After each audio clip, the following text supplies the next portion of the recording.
अस्सलाम वालेकुम दोस्तों। आज की वीडियो में एक बड़ी इंपॉर्टेंट इन्फॉर्मेशन आपसे डिस्कस करने वाला हूँ। बहुत सारे लोगों का सवाल होता है कि क्या हम स्टीविया का इस्तेमाल कर सकते हैं? जहाँ हम मरीज़ों को बंद करते हैं कि उन्होंने शुगर इस्तेमाल नहीं करनी, तो कई पेशेंट उसमें बहुत सारे आर्टिफिशियल स्वीटनर की बात करते हैं, तो उसमें से जो सेफ़ ऑप्शन वो पूछते हैं तो या ढूँढी जा सकती है, तो वो स्टीविया की फॉर्म में है। स्टीविया ऐसा प्रोडक्ट है जो कि नेचुरल आपके प्लांट से मिलता है और इसमें ज़ीरो कैलोरीज़ होती हैं जो कि आपकी शुगर को उस तरह स्पाइक नहीं करती और जिसकी वजह से आप इसको शुगर फ्रेंडली भी समझ सकते हैं और यूज़ इसको कर सकते हैं इत्तदाल में रह के। लेकिन इसमें जो सबसे बड़ा प्रॉब्लम आता है कि जब आप स्टीविया भी यूज़ करते हैं तो इसमें सम टाइम जो आप कमर्शियली लेते हैं तो उसमें कुछ चीज़ें मिक्स की जाती हैं जो कि शुगर की फॉर्म में हो सकती हैं, अल्कोहल की फॉर्म में हो सकती हैं।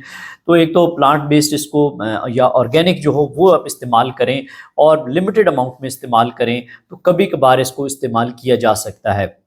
लेकिन इसको रेगुलर रूटीन में ज़्यादा टाइम के लिए इस्तेमाल ना करें, लेकिन कभी कभार आप इसको यूज़ कर सकते हैं। इससे आपके शुगर लेवल में भी स्पाइक नहीं आएगी और ओवरऑल आपका डायबिटीज़ रिवर्सल की जर्नी ख़त्म नहीं होगी।